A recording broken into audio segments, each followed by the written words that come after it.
letting everyone in. Thank you. So Vance, is another one of those times. Do you see all of us pinned? Yes. Yeah, we're not. Sorry. I'm seeing Amy, Vance, and Christian. I don't know who other people are seeing. Same here. Yeah, that's what I see. Yeah, that's what I see. So same issue as last night somehow. Now I see Amy, Vance, me, Marvis, Dick, and Liz. Huh. And I still don't see Dick and Liz. That's very weird. Liz and I think, are on the top still. Oh, Okay. Well, maybe it'll rectify itself. like Dick last is time. in now on my end. Okay. yeah, I see Dick. I think it's when people talk. So Okay. There you go. So we're good. We're missing Liz. I have mine set for multi-speaker view. I don't know what your view is set for, but that may impact what you see or don't see. Oh, okay.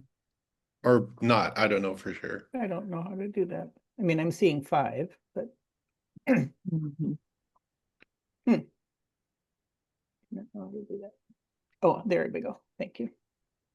Still only seeing 5, but I am on multi-speaker now.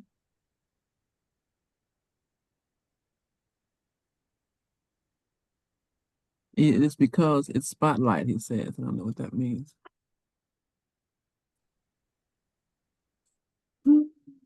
I can see all 6 of you. Oh, you can. Oh, Okay. weird. Yes, but then Liz just dropped away. Now it's just 3. Mhm. Vance is Weird. playing with us. Checking his technology. Mhm.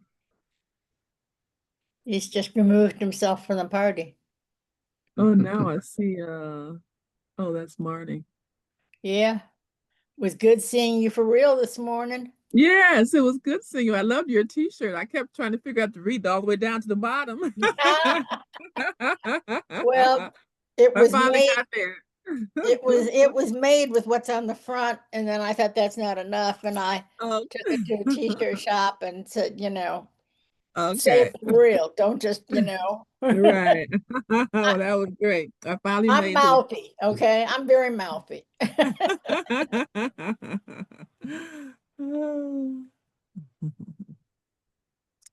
What do you want? I'm a South Sider.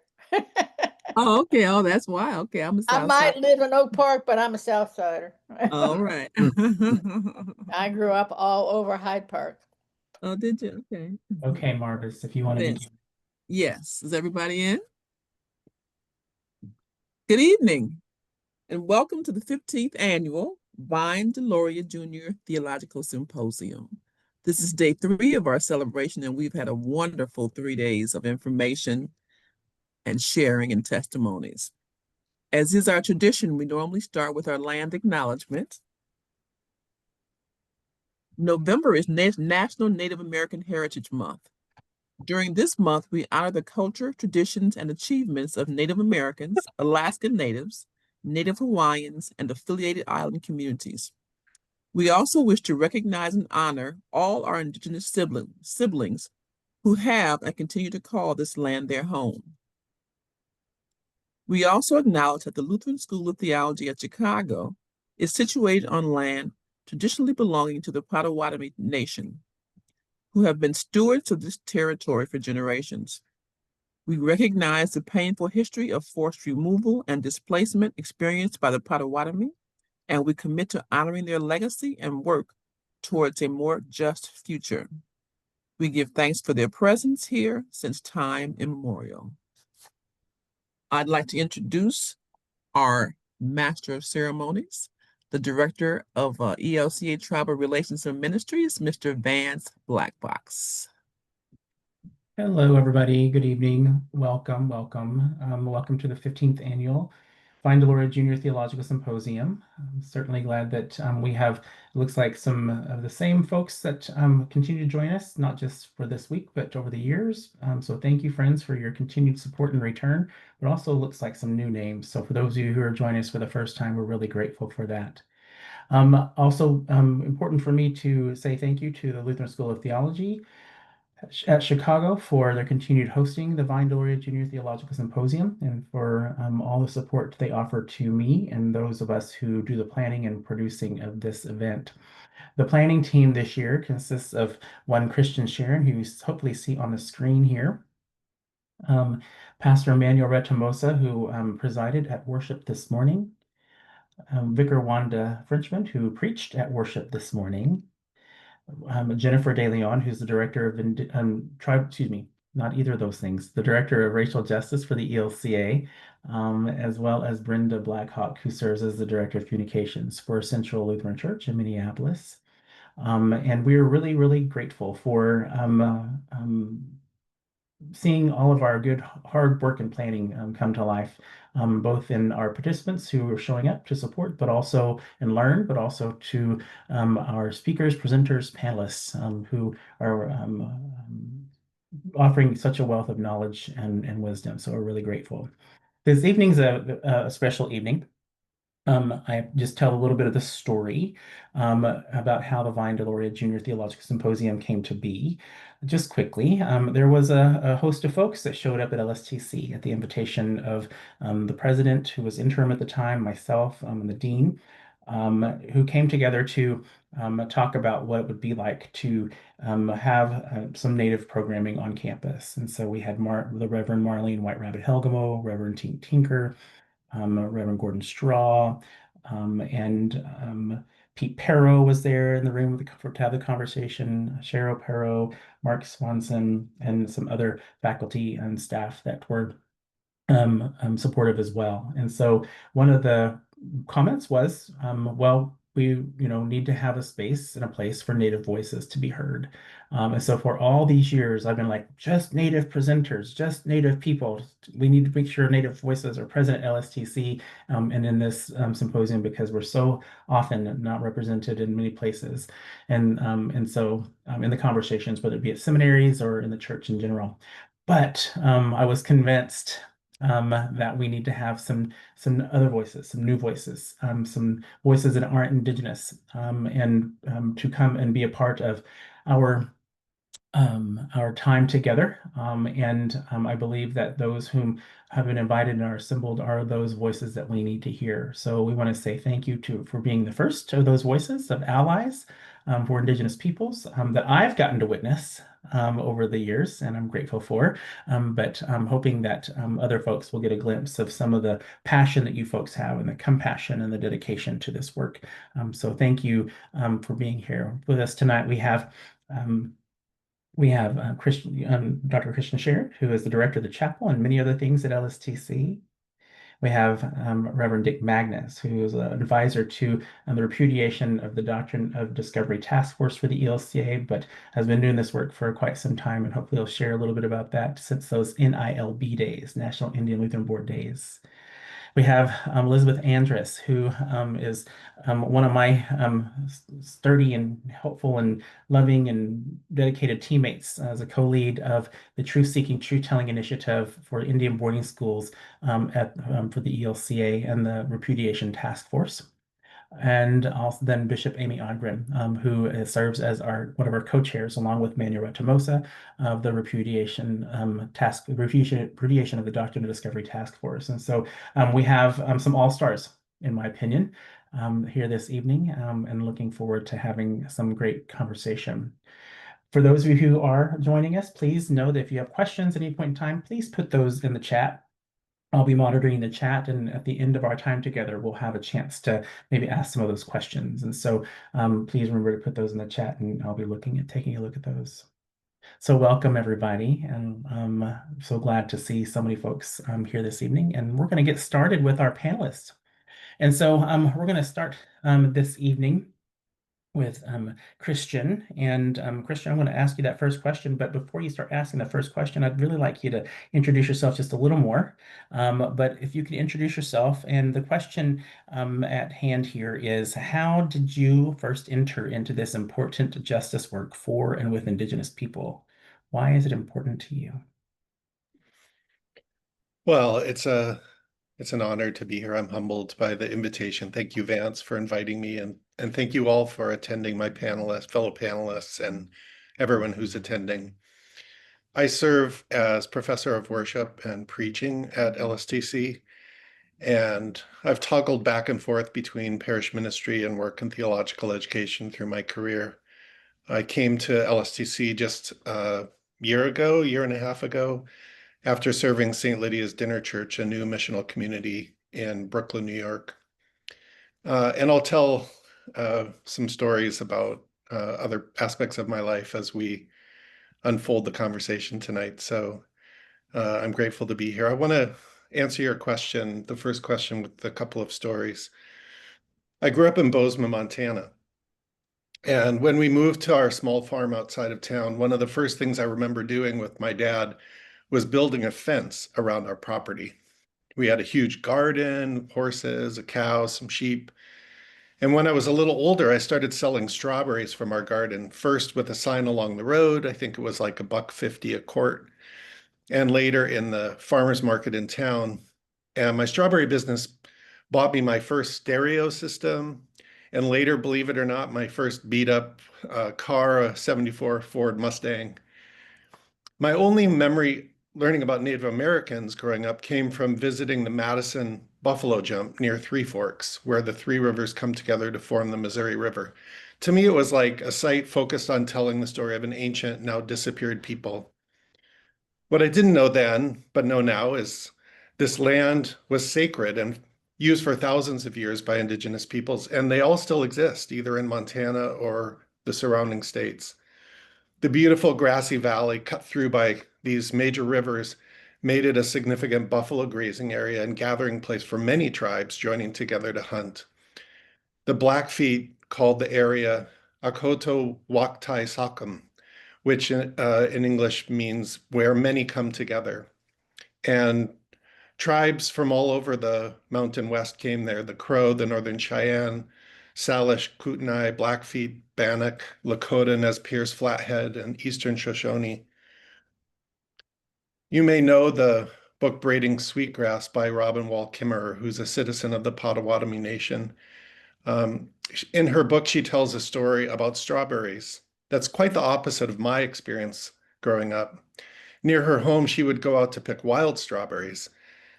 Even before they were ripe, she said she would lay down to watch the still white berries. And she recalls the smell of the field when they ripened, intoxicating in its sweetness. A gift of the earth which she gathered gratefully to bring home and make strawberry shortcake, her father's favorite. She recalls, raised by strawberries, a gift she could not make but only receive.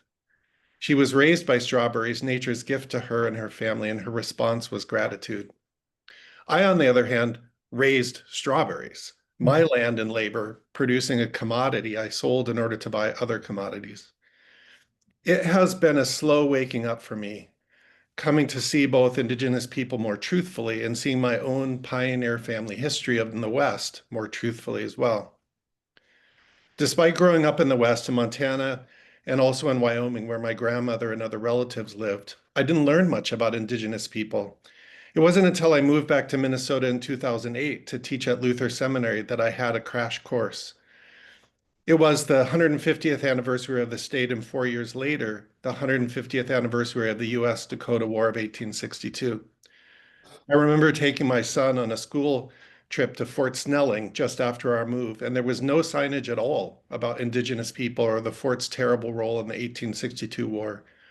But some years later, I had the opportunity to go with a group of clergy on Healing Minnesota Stories, a tour around the area adjacent to the fort with Jim Bear Jacobs, who is Ho-Chunk, and who has asked the permission of Dakota leaders to teach this history of the Dakota side of the story, and scales dropped from my eyes.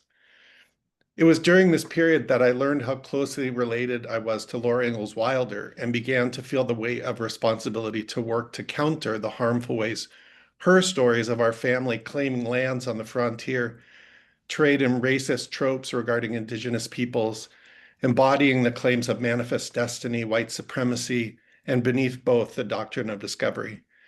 So over the past decade, I've been working on researching my family story and our relationship to Native peoples from Wisconsin, Minnesota, South Dakota, and Wyoming, where my family lived. Wonderful. Thank you. Those are beautiful stories. And I love strawberries. So I've not, anyway, I have my own strawberry stories, but thank you so much for sharing your strawberry stories and how you came to this work. Thank you. Elizabeth Andress. Elizabeth, if you'll introduce yourself and then share with us how you first entered in this important justice work for and with Indigenous people and why it's important to you. Thank you. Yeah, I've had a life dedicated to social change work of one sort or another, I guess, since I was a kid. And I've always been quite driven.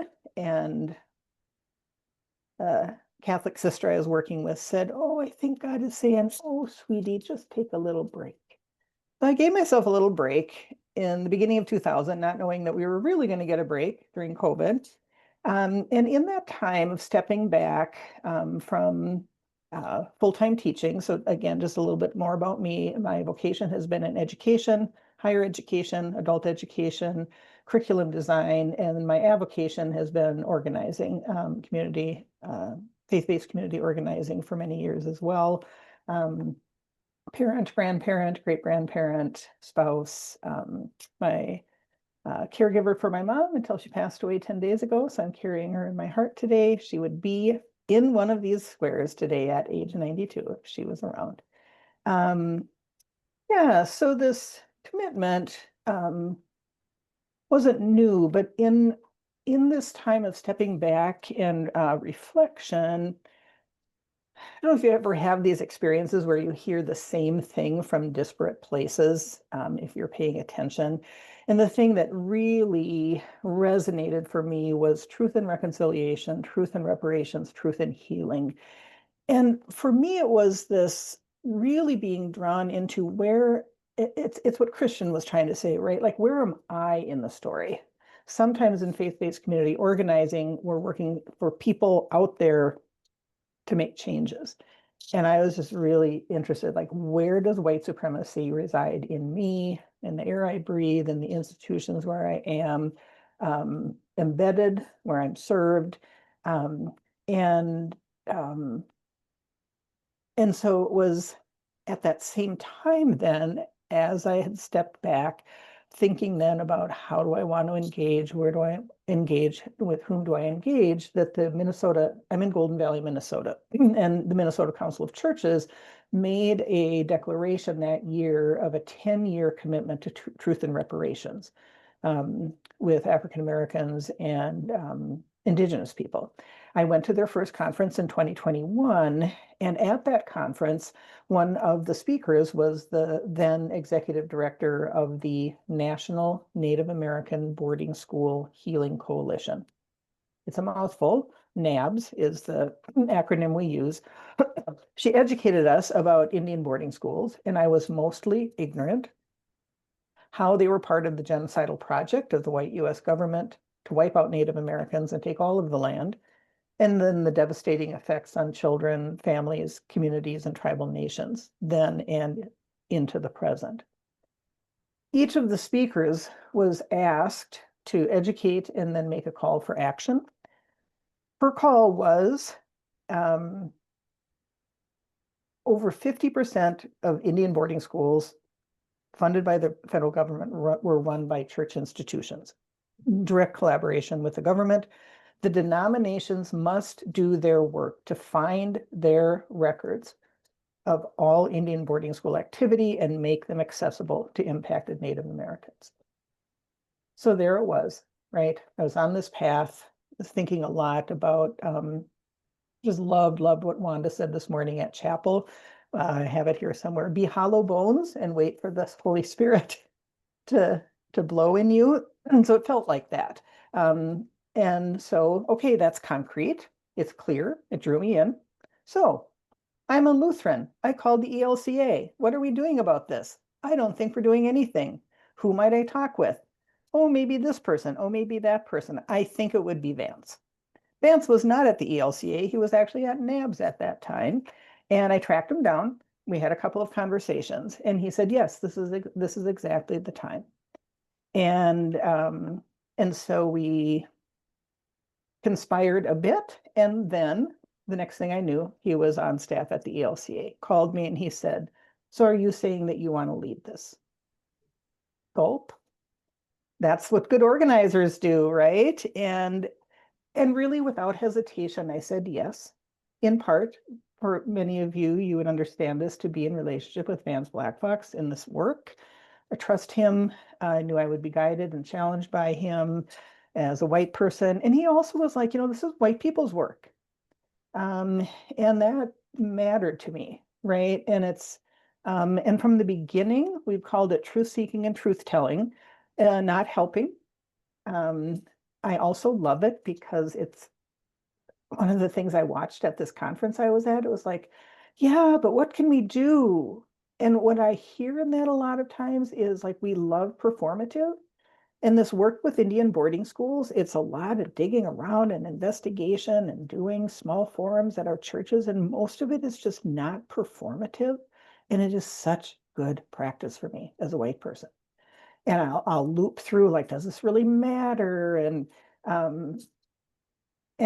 it matters. So we know it matters.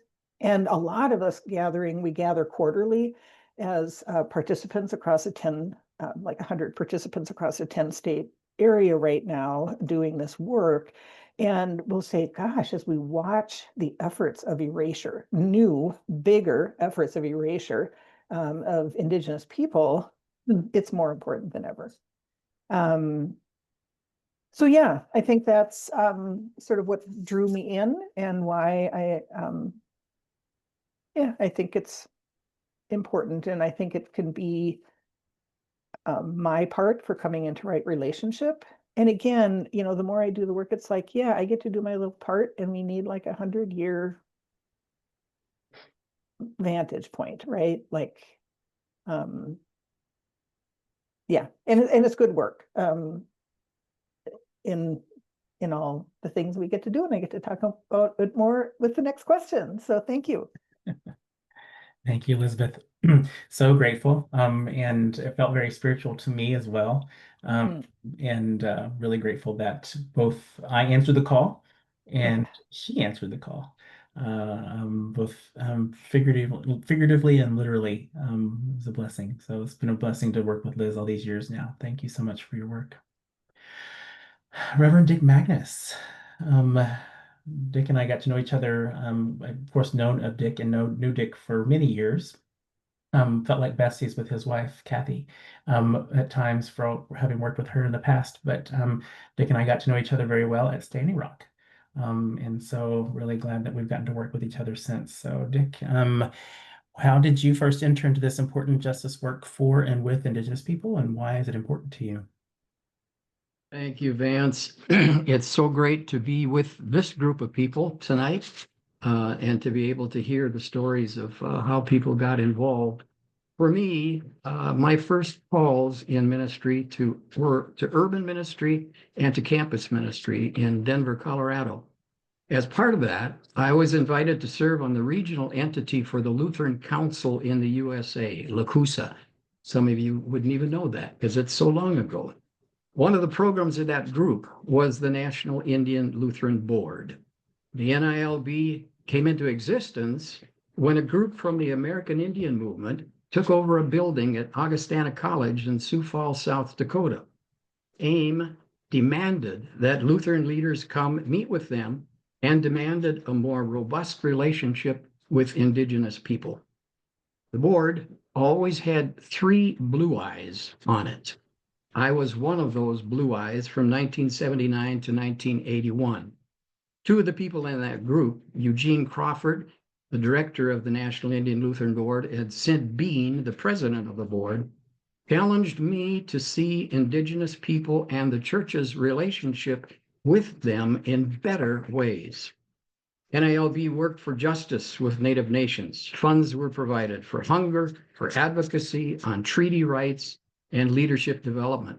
Some $200,000 was made available each year for those purposes. I was challenged, I learned, and my transformation began. Beginning in 1981, I served as a mission director in the Rocky Mountain Synod.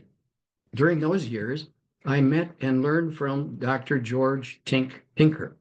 One of my most challenging experiences with him was accompanying him to a sweat lodge.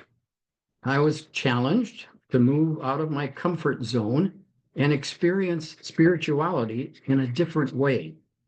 It was one of the most powerful experiences of prayer I have ever had. And man, was it hot. Whoops. Got lost there for a second. Sorry about that. The transformation continued. While that was happening, I was able to work with Tink as he developed the Four Winds Indian Ministry in Denver. That group met in Bethany Lutheran Church. The congregation had disbanded, and eventually the land was deeded to Four Winds. The ministry involved significant indigenous leaders in the Denver and Boulder area. In 1997, I was called to lead the Division for Outreach for the ELCA. During that time, we were attempting to improve and strengthen our relationships with our American Indian and Alaska Native congregations. Reverend Dr. Gordon Straw was the director of the Indian desk, and one of his strong partners was the Reverend Marlene White Rabbit Helgemo. Those two came to our outreach leadership team and started the conversation with, "You want to strengthen your relationship with Indigenous people? You don't know," fill in the four-letter word, "about Indigenous people, and you better be ready to learn." We asked for their help, and the Indigenous Institute was formed to work with a group of 20 ELCA leaders, bishops, mission directors, college representatives, and staff from the office of the presiding bishop. It resulted in an incredible year of learning for all involved, all organized and led by Marlene and Gordon. Our transformation began again. Fast forward to retirement, and Marlene White Rabbit Helgemo continued to be one who challenged me. She helped a group of us from our congregation, 8 of us from our congregation, learn from 3 of our Minnesota Native nations. She invited groups to she invited groups of us to accompany her to demonstrations at Standing Rock, as Vance just mentioned, and our transformation continued. And that's where I first met Vance, even though my wife had known him for years, and he challenged me. Marlene kept inviting non-natives into experiences and relationships with Indigenous leaders. I decided that in retirement, my main volunteer work would be with working towards justice with Indigenous people, trying to be one of Marlene's minions, whom she would always challenge, "Come on, let's go." That has been an incredible gift of meaning and purpose in retirement, and the transformation continues. You would have to stop right there in my middle of my emotions. Yeah, so Dick is the only one who made me cry this so far in the symposium. But thank you. I cry because, and I'm emotional because of all the work that I know that you have done, and that you continue to do, and then trusting Marlene to lead and guide, and just really thankful for that. So thank you for sharing your story. You're welcome. Bishop Amy Odgren, our fearless leader, who is now co-chairing the Repudiation of the Doctrine of Discovery Task Force. It had been co-led firstly by Marlene and former Bishop Jessica Christ, and then now it is by Amy and Pastor Manuel. And so, Bishop, really thankful for the work that you do. But the question, of course, is how did you first enter into this important justice work? For and with Indigenous peoples, and why is it important to you? It's good to be with you all. Good evening. I am at my home where I live on the shores of Leech Lake in northern Minnesota, about 100 miles south of the Canadian border, and about 225 miles or so north of Minneapolis, St. Paul. And I live within the geography of the Leech Lake Band of Ojibwe Reservation. And so when I was thinking about this question of how did you enter into this important work, I too think about story. And this place is a significant place of family for me. My grandparents bought a piece of land from the government in 1934. And so my mother, who was from Fargo, North Dakota, grew up here in Summers. And so I have all of the years of my life been on this piece of ground, which for me, the story that my grandmother would share with the family was were positive stories of who nearest neighbors were, as she was a parent who parented 5 children and all of their friends and teammates and groups that would be here as my grandpa would work during the week and then come here on weekends. And she would tell stories about some of the indigenous neighbors that I think they honestly wondered what this white woman with all these children, how she was ever going to make it in the woods by herself. She didn't drive. She didn't have a way to get to town for things other than my mom would tell stories about. They had an egg man. They had a guy that would come by with meat, and they had a dairy man, and so all these stories of learning who neighbors were, and a group of Native men who would always ask what they could do to help her. And later finding out that it was their mother who had been allotted this piece of property during the Allotment Act of the U.S. government. My grandpa bought a lot it's still to this day on our deed says Government Lot 5. But my grandmother learned the story that these were this woman's children. They're 5 boys that would come, and young men that would help her rake. They would help her pick blueberries. They would help hang things if she needed screen replacements on the cabin, whatever. They were always there to help. So I grew up with positive stories, which wasn't the case of some of the other neighbors in the area living on ceded land in a reservation in northern Minnesota. So I think this was an impact on me, so that I wanted to learn more about not only the land that my family lived on, and has consequently, my parents built their retirement home. I've built my home here.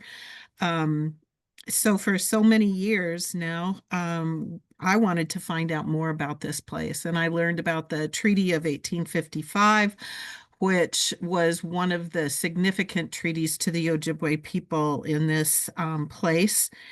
And I also wanted to learn more when I came to the Northeastern Minnesota Synod as the director for Evangelical Mission. I wanted to know, what is it that we're doing?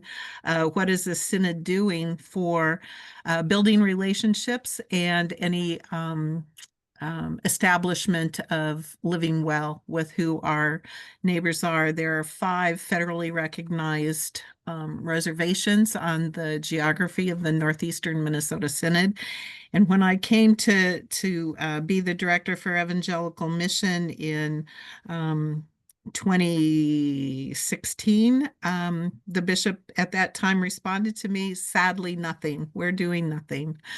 And so I was very transformed when the ELCA then passed the memorial in 2016 for the repudiation of the Doctrine of Discovery. And promptly we got a group together to put together a resolution for our next Synod Assembly. And so I think, why is it important? It's because this is everywhere we live, work, worship, play. in northern Minnesota is, and as we all know, anywhere, but especially in this area, with so many indigenous neighbors. It was sad for me to see that our congregations knew nothing about the history of where they lived, the deeds of what their family's property and their congregations' property used to be, and who their neighbors still are. And so that's where my journey began, and it continues. It continues as our community here outside of Walker, Minnesota, brought the Minnesota Council of Churches program. Jim Bear was mentioned earlier, and there's a beautiful display, Why Treaties Matter. And so learning the treaties of Northern Minnesota has been important to the work that we've done in the church since 2017, then, when we passed our memorial. Fantastic. Thank you, Bishop. Indeed, a beautiful story. Wow. Wow to that mama who sent her 5 boys to care for your grandma, I believe it was, and that land. Good stuff. Thank you.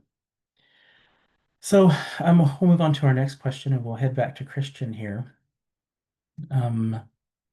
So Christian, can you share with us a couple of impactful changes or successes that you've witnessed in the church in regard to justice for Indigenous peoples? Yes, I work in theological education. So the first thing I want to lift up is how significant TEAL is as a step toward justice for Indigenous people. I was working in the Deloria Junior Archives at Yale this past summer, and I had them bring out the box with materials related to the ELCA. And in that, I found a letter from April 1996 to Professor Deloria from Kathleen Fury, who was then Director of Native American Ministries and Racial Justice Ministries for the ELCA. To be honest, she sounded pretty fed up with the ELCA and was asking for advice in setting up an independent organization addressing American Indian Native Alaska ministries. She wrote that, quote, currently all denominations have a shortage of Indian clergy, and the seminaries have been unable to recruit American Indians into their respective institutions. There have been attempts to create an alternative route to ordination, however. This plan does not address the issues. Scholarships for American Indians who may desire to attend seminary are extremely limited. So Professor Deloria replied to her letter promptly, not surprisingly, unwilling to offer much hope. He said, quote, everything you say is true regarding racial justice, but I don't see a constituency within the institutional church that could understand the issue and be prepared to work it into some kind of change. But as we heard last night, this long hoped for alternative route to ordination has come into existence in TEAL, Theological Education for Indigenous Leaders. Launched on Indigenous Peoples Day in 2023, the first cohort is almost finished. And as we've already mentioned, one of the number of the cohort, Wanda Frenchman, preached powerfully in chapel at LSTC today and will be ordained in December. I had a chance to interview Wanda about her experience a few weeks ago. For too long, she told me, mission and ministry with Indigenous communities has come through a Western colonial frame, causing profound harm, both institutionally through such horrors as the residential boarding schools, which we're beginning to talk about already tonight, and theologically through instituting a white lens on the gospel. TEAL is different, she said, with teaching from an Indigenous cohort of wisdom keepers who use Indigenous pedagogy and contextualize the learning. And it values cohort learning and time together, and the program is funded, so students do not have to find their own funding once accepted. But as we learned last night, the program is on hold after the first cohort because of funding. It should not be so. In the ELCA's 2021, A Declaration of the Evangelical Lutheran Church in America to American Indian and Alaska Native Peoples, we as a church commit to this task. We commit to supporting forms of leadership education and certification that are Native focused and Native led, and we commit to developing future Native leaders, pastors, and theologians. Tonight, I call for us all to work towards the ELCA fully funding Teal and fund the support structures needed in terms of ELCA staffing, especially Vance Blackfox and his colleagues with the ELCA's Indigenous Ministries and Tribal Relations team. The ELCA has the money. Without showing up financially, it's hard to see what a real commitment would look like. That's here's where it's gotta, where it is happening and where we gotta show up to make sure it happens. Indeed. Thank you so much, Christian. And amen. I appreciate all those words and those challenges to the church. And you're right to remind us that the challenge has already been made. So thank you. Elizabeth, what are a couple of impactful changes or successes that you've witnessed in the church in regard to justice for Indigenous peoples?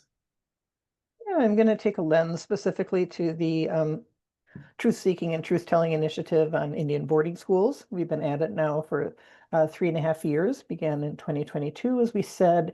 And again, so I don't forget, a good organizer would say, you are all invited into this work. Powerful work, people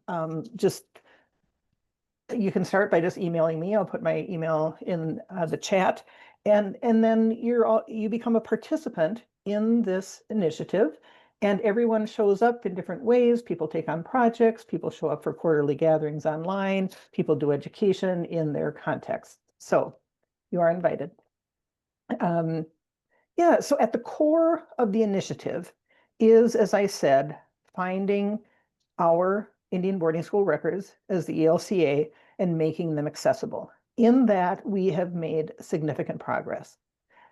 In the federal reports that documents over 400 federally funded Indian boarding schools, one of those schools was run by a ELCA predecessor body, the Norwegian Synod.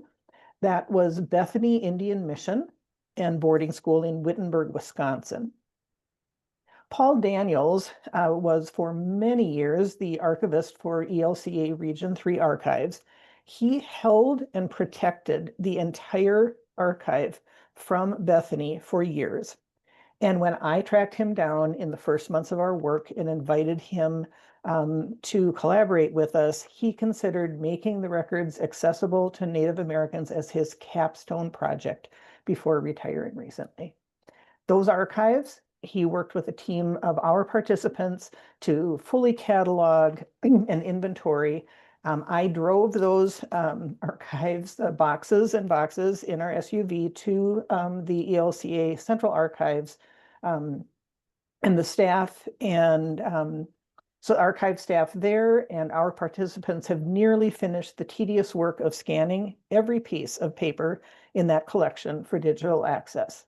The archive staff, Kathy Lundeen and Emma Polk, are providing excellent leadership and extreme care in this project.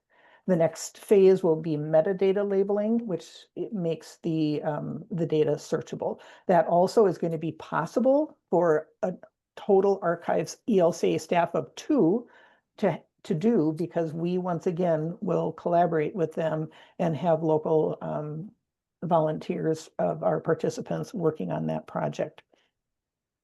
The other one, I was hoping to have time for 3. I'll do my second one.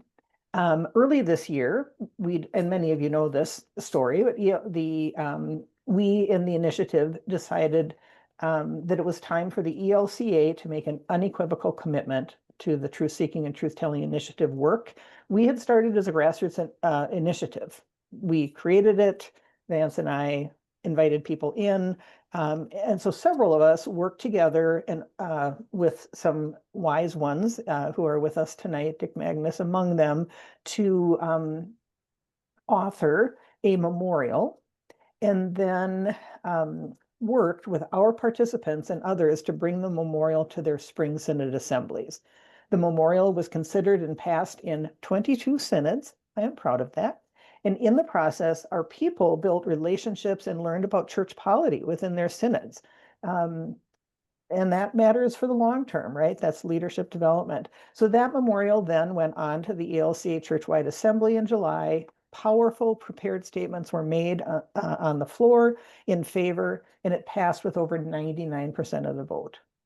Now we are focused on ensuring the resolutions are carried out to observe National Day of Remembrance, to provide educational and worship resources, to cover the initiative work in church publications, and to fund the work that up to now we have been doing on a budget of $0. Much work lies ahead.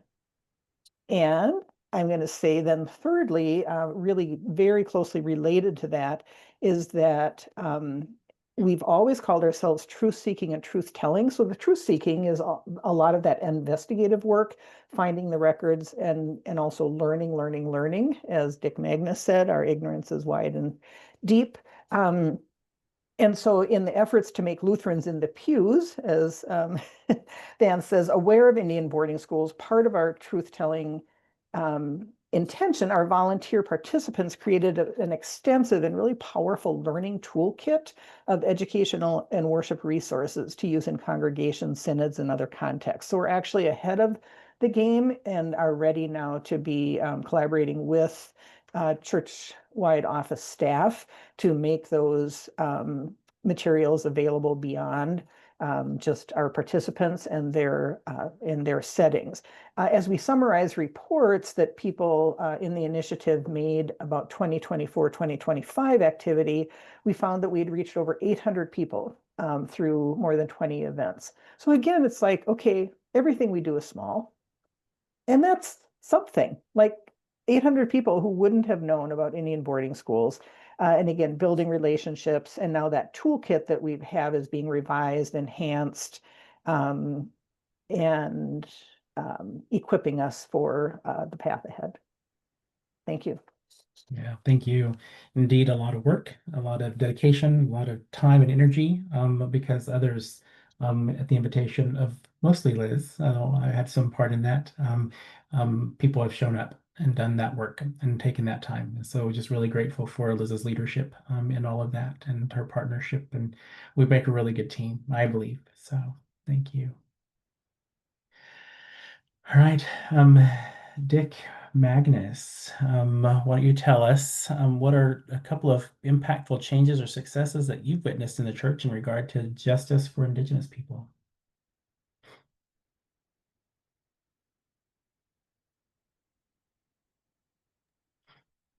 Thank you, Vance. The first impactful change was the forming of the National Indian Lutheran Board back in the 70s. The work that was done encouraging members and congregations to advocate for justice with Native treaties was impressive. The grants that were given to combat hunger on reservations were critical. All that and more resulted in Lutherans having a good name in Indian country.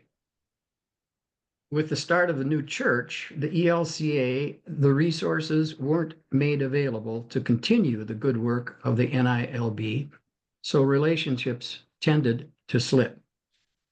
The second change that I would mention that has already been mentioned was the ELCA adoption of the Repudiation of the Doctrine of Discovery in 2016.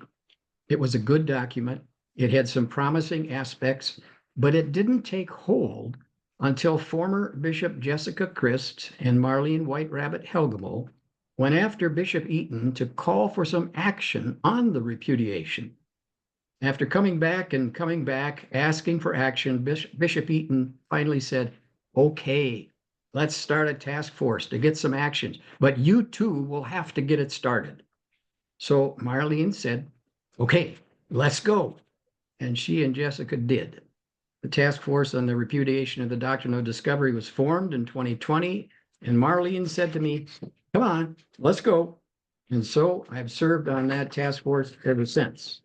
Many things came to be as the result of the task force, went to work, and especially so after Vance Black Fox became the Director of Indigenous Ministry and Tribal Relations. A Declaration to American Indians and Alaska Natives was developed, as Christian pointed out, which confessed to the church's complicity in the results of the doctrine of discovery. That document, due to much of Vance's leadership, brought forth 21 promises, commitments, calling for action by the whole church. One of the results has been the truth-seeking and truth-telling initiative that Elizabeth has spoken to us on so well, led by Elizabeth and Vance. Another is the work on murdered and missing Indian women and girls, led by Brenda Blackhawk and Justice Nichols, with the support and encouragement of Jessica Christ. Another is the beginning work on land back, led by Michael Wilker. And then also biblical and worship resources led by Kelly Sherman Conroy and Jessica Christ. What's the difference? The declaration called for accountability on the part of the church to address the atrocities to Native people and the stealing of Native land from which the church and its members, all of us, have profited. The group of 20 to 25 people on the task force, Native and not Native, committed to work to get more and more education and opportunities for our congregations to learn and then take action. One of the most important results, as Christian already spoke to us about, is the recent action of the development of theological education for Indigenous leaders, with thanks to Vance and Pacific Lutheran Theological Seminary. From the very beginning of my participation in these concerns, there has been a cry for developing Indigenous leaders. It never got off the ground until very recently. Now, as has been mentioned, class of 8 are nearing the end of their training, and the ELCA will be enriched by new leaders. Thanks be to God. We heard from 4 of them, as has been mentioned. The students last night were phenomenally good, and Wanda Frenchman with her sermon this morning was absolutely beautiful. Thanks be to God for those happenings. Indeed. Thank you so much.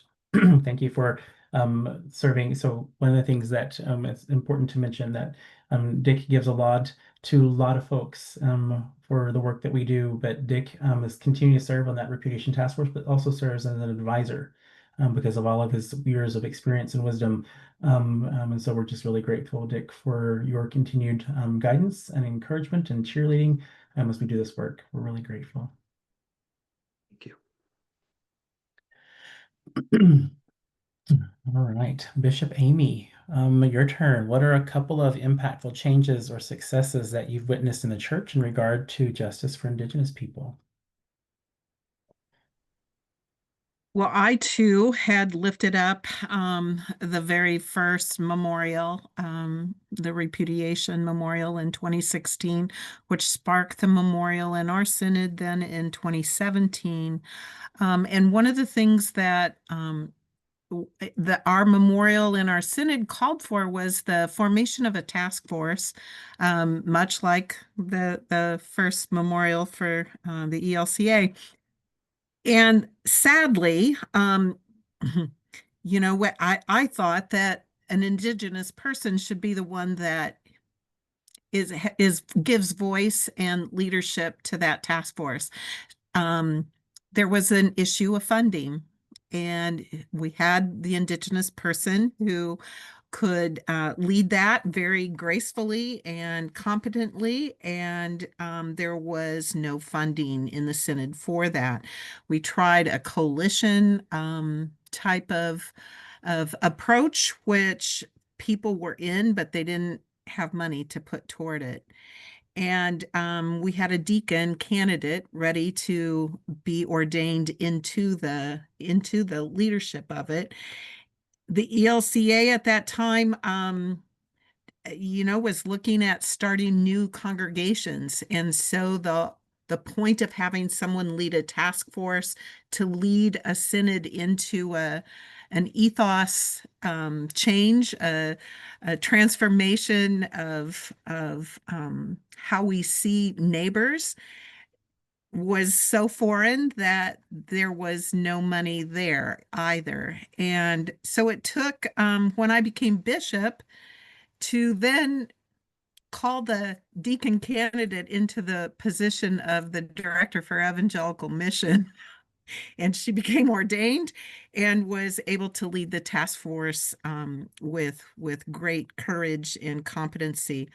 Kind of a side note here, that's when Evelyn Soto was in charge of the negotiations for DEMs at the time, that's Gordon Straw's spouse. So I remember her saying to me, I don't believe there's ever been an Indigenous DEM in the ELCA, and Gordon is cheering right now.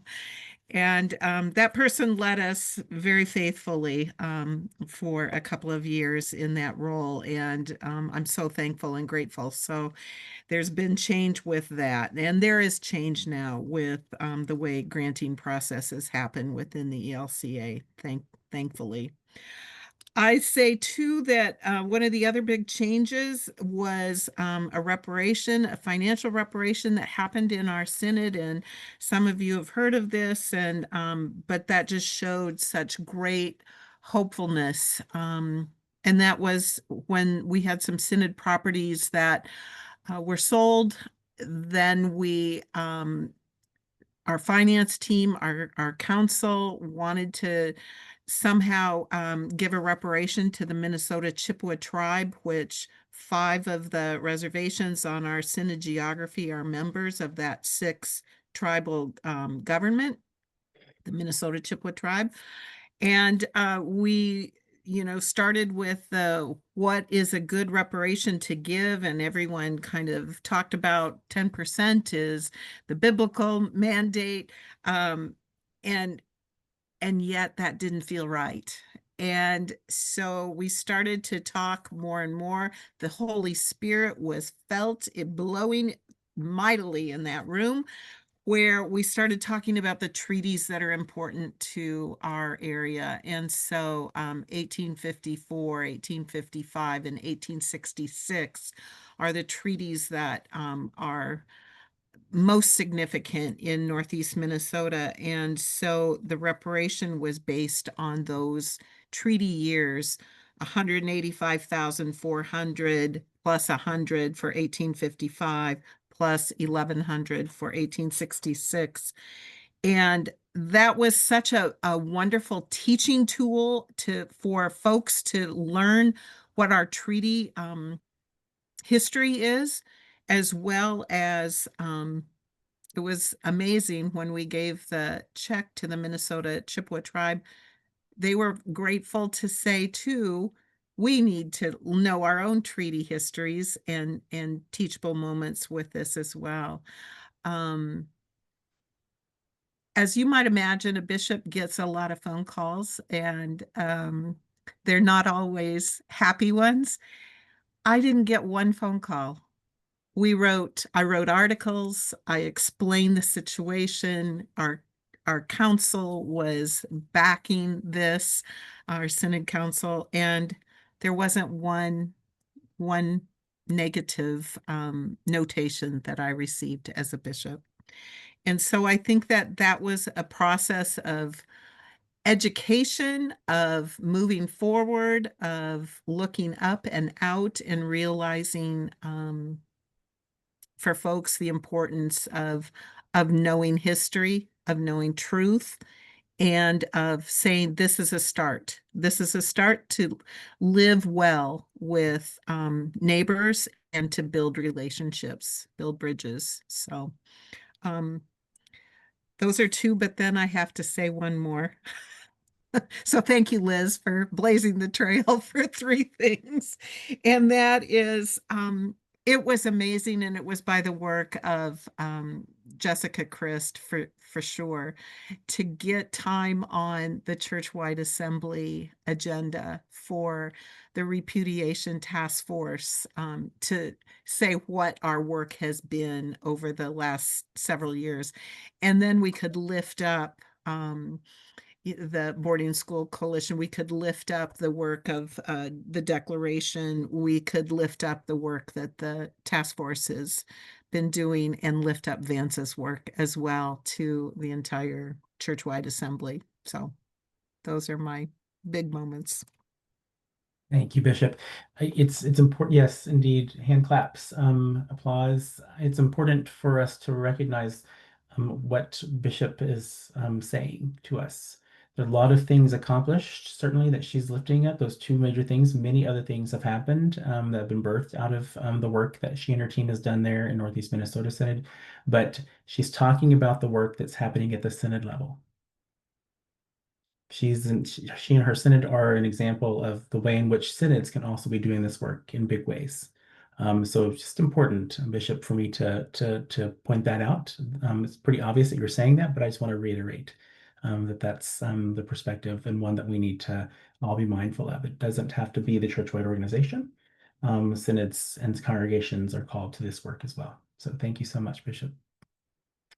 All right, our last question for the evening. I know you're all waiting for that one, and this is one that I really wanted to get to. This event has been one of testimony and truth-telling, and that was and the theme Challenged and Transformed was really inspired by our reflecting, especially Christians. And I'm sorry, Robert Smith is also on the planning team. I forgot to name him. I apologize for that, Dr. Robert Smith. But encouraged us to think about the voice of Vine. What are some truths that need to be heard? What are the truths that need to be told?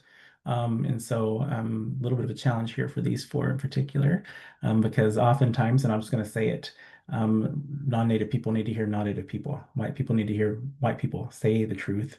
They're going to hear it maybe more clearly than when I say it. And so I'm taking this opportunity, more for me maybe than for everybody else.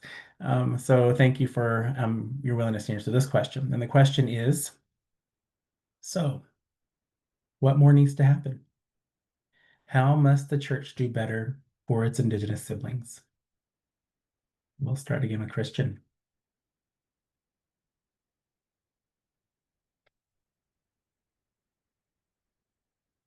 You're still muted. You'd think after all these years of the Zoom era, there's an anthropologist named Raymond Demille. I don't know exactly how to pronounce his last name, but who was a longtime friend of Vine Deloria. And Raymond recalled the occasion for their meeting, which was at the American Anthropological Association in 1970, just after Custer Died for Your Sins came out, which has a pretty scathing chapter on anthropologists and other friends. And Raymond boldly went up to Vine and introduced himself and told him he'd read the book, and they got into a conversation. And so Raymond asked Vine, so what should I do? You know, assuming that everything he was doing was wrong. And Vine said directly to him, do something useful. And that sparked a lifelong relationship working on treaty rights and sovereignty issues for Native tribes across the country. So I carry that question, it's really a statement, do something useful. And I'm a scholar, I'm a teacher, I'm a theological educator. So what could I do that's useful? I think I can write about the truth of my own story, my family story, but also write about examples of what repair looks like, what inheritors of white settler history do when they learn the truth and take it seriously. So that's what I'm doing. I'm writing about efforts at learning the truth and taking action, seeking repair, especially by Christian organizations. And right now it's taking two forms. One is a personal story, driving west to Wyoming to bury my father in his family ranch cemetery. And on the trip west, we stopped at all these places where my family homesteaded, through Wisconsin and Minnesota and South Dakota and Wyoming. But we also stopped at sites important to Indigenous peoples and sites of violence that dispossessed them of their land and life as they knew it. So that's one project, and it's really a project of my own process of transformation, learning the truth and grappling with how that changes how I live. It's called After Laura, Notes on Inheriting a Pioneer Legacy in America. I don't know where it's going to be published, but hopefully I'll find somebody who will publish it. Then I wanted to do something drawing my discipline as a practical theologian, which I love because practical theologians always end their work with, so what? What do we do based on this set of things we've learned? And in the process of my researching my family, I've learned that the land my family lived on around De Smet, South Dakota, was previously Yankton Dakota land, the historic tribe of the Deloria family. And Vine Deloria's great-great-grandfather was one of the Yankton chiefs who signed the 1858 treaty ceding the lands of the eastern South Dakota area my family homesteaded on, claiming it for themselves. So I'm drawing on one of my LSTC heroes, Vitor Vesely, in his important work on Luther's theology of the cross, writing a book about truth-telling and repair. He drew on Luther's notion that a theologian of the cross calls a thing what it is, and a theologian of glory calls good evil and evil good. I think that's what the pioneer settler story did, theologians of glory. And so I'm trying to start by telling the story of my family, the Ingalls and Quiners, and how they ended up settling in eastern South Dakota. And then I complement that story by telling the story of the Delorias, who lived on the same land over generations, but a story that's totally ignored, that's left out of Laura and the Little House books. So I sort of think of that as pulling the gauze off the wound of settler colonialism and calling a thing what it is, what really happened with this pioneer settler story. And then the second half of the book is telling stories of Christian communities who are risking truth-telling and repair. Stories like what my colleague here, Bishop Amy Odgren, and the Northeastern Synod of Minnesota have been doing with the Minnesota Chippewa tribe. So I want to, on the one hand, challenge myself, but challenge people to really dig in and research and find out the truth of their own story in relationship to the land and the peoples who lived on the land. But then ask themselves, okay, what do I do? What are possible pathways of repair, of allyship? And I want to give a bunch of examples in the second half of the book that help point the way for people. And I was nervous about the title I was playing with for this book, but I have struck up a conversation with Philip Deloria, who teaches at Harvard in the history department. He's Vine's son. And I said, Phil, what would you think if I called the book Custer Died for Our Sins? A Practical Theology of Settler Repair. And he said, I think that sounds just right, actually. So Fortress Press is going to publish that book. And I hope it's helpful. I hope that using the vocation that I have will be a contribution to the work that needs to happen. Thank you very much, Christian. Thank you for your continued digging in and doing the work. We're really grateful for that, and certainly glad that you're at my alma mater and Vine's alma mater to journey with us in new ways in that work. Thank you so much. Elizabeth, what more needs to happen? How must the church do better for its Indigenous siblings? I totally heard that as an invitation to preach, except I'm following the preaching professor. So here we go. I'm going to read it so I stay focused. Vine Deloria Jr. in Custer Died for Your Sins convicts me over and over again, often with what Reverend Tubles on Monday called gut-punching humor, and other times with straight-up truth-telling. Listen to what he says. Quote, I strongly doubt that American Christianity has the foresight or flexibility to embark on new paths of action. It has always been torn between being good and being real, and generally chosen to be good. I think this gets back to my first comments about why this path for me. It's this question like, what does it look like to be real? And it's what, drawing on what Christian was just saying, like, right? Like what's real? So to me, it means every time we want to say incredulously, what were they thinking? Those Lutherans, those Christians that ran Indian boarding schools back then. So we need to change the rhetorical question to a serious one and change the pronouns. What were we thinking? What were we thinking? And it's not a rhetorical question. It's a theological question. All of the theological, moral, and economic, political underpinnings of our direct involvement with Indian boarding schools as Lutherans are alive and well in our church, institution, and society today. We have to understand that.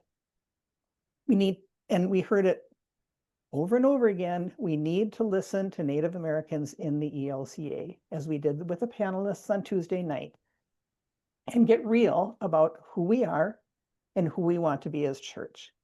Can we hear the experience of the ongoing experience of racism, of being sidelined, of being excluded from the table? It is the experience. Be real, get real. It's not comfortable. And I say in all of our work, we have an agreement, expect discomfort because, and we know this as an educator too, right? If there's discomfort, it means something really important is happening, right? Something important is happening. So get uncomfortable, get real. So how, and being real means knowing how white supremacy continues to impact all of us and what a real path of justice requires. We need to listen when we are reminded by present-day prophets like Sarah Augustine of the Coalition to Dismantle the Doctrine of Discovery. She says, please, the trauma that inflicts such damage on Native Americans today is not just generational trauma. Systems are at work in our present day that cause extreme and ongoing harm to Native American people, communities, and tribal nations. Be real. In practical terms, as an institution, we need to implement the resolutions and memorials we say yes to. Educate about Indian boarding schools and our complicity. Stop the trafficking and murder of Indigenous women and girls. Transfer land and wealth from our churches to Native people whose stolen land we worship on. Get uncomfortable. That's the spirit at work. Come into good relationship with love, humility, and courage. It's a long road. Indeed. And that'll certainly preach, Elizabeth. That will certainly preach. Thank you so much for your continued wisdom and experience that you offer to us as a church. We're really grateful. And I look forward to hearing some more preaching. Dick, what more needs to happen? What must the church do better for its Indigenous siblings? Well, more members need to be introduced to the phenomenal resources for learning and action that Vance has made available on the elca.org/truth and healing website. More congregations need to be encouraged to dig deep into the doctrine of discovery and how that document continues to wreak havoc on Native nations and all of our society. Advocacy, through our excellent advocacy office led by Amy Ruman, needs to involve more and more members and congregations to support legislation to form a National Truth and Healing Commission and to take action on anything that threatens tribal sovereignty. I deeply believe the doctrine of discovery is at the root of many of our societal issues that have led to discrimination against all people of color, to the unbelievable wealth gap, and much more. We need our congregations and all aspects of the church to come to terms with what the papal bulls of the 15th century unleashed. As you go to conquer land for your prince, don't let anything stand in your way. If you find creatures that are not Christian, do what you need to do to get their land and to make them Christians or kill them. That is our history. Laws exist from the Supreme Court that encode that doctrine in our legal system. One major advocacy effort would be to reverse the Johnson versus McIntosh Supreme Court decision, which became the legal foundation for all property ownership in the United States. Think Tinker stated in some of his writing that overturning Johnson would be a very useful theological and political project. I agree. And what that means is that all of us and our church must realize that truth and healing, including some of those deeply embedded legalities, will be a very long-term project. Sarah Augustine, again, of the Coalition to Dismantle the Doctrine of Discovery, has a 100-year plan. I hope we are committed to that long-term work. It also means that all of us must begin to understand the land back movement and to look to how the church and we as individuals could be involved in this reparation work. One plan being pushed in the Minnesota legislature, with excellent support from members of Holy Trinity Lutheran Church in Minneapolis, is to pass a law calling for a small percentage fee on all real estate transactions. Proceeds would go to a consortium of all the Native nations and urban Indian organizations in Minnesota for use as would be most helpful to those groups. That also means that the church must keep this work as a financial priority, which it hasn't yet done. This is at the core of who we are, who we have been, and truth and healing work can be the beginning of moving toward who God would have us be. So, the ongoing challenge, and when it is accepted, the transformation begins over and over. For me, this work throughout my ministry and now in retirement has been being challenged and transformed over and over to keep on working at it. Very good. I like that. That also needs to be a published list somewhere that maybe we can put in front of all church leaders somewhere. And so maybe another declaration. Dick gave me some of that credit, but Dick was my co-writer, my co-editor on that declaration to American Indian and Alaska Native people. And so maybe it's time. Maybe it's time. Thank you, Dick. Indeed. Bishop Amy. So what more needs to happen, and how must the church do better for its Indigenous siblings? When I first thought about this question, I thought, you know what? It's beyond a book study. I think that's where people begin, which that's too comfortable. It's beyond a mission trip. It's about forming relationships. And we have congregations that will say, we don't even know where to begin. You know, how do you make friends? How do you get to know who your neighbor is? Well, I say attend local things. Go to a powwow. Learn what traditions are for your neighbors you may not know. Find out about the local schools, the local Indian educators. In Minnesota, if there are more than 10 Indigenous students enrolled in a school district, there has to be an Indian education program within that school. Find out where the tribal colleges are. Attend a class. You can go. You can sign up for a class. Go to the local tribal college graduation as a visitor to learn traditions, to know who families are, to see the joy that there is when family members graduate. Advocate for, I love that Dick highlighted this as well, things that are important to local nature for in my area, it's advocating for Indian healthcare, especially right now with government cutbacks.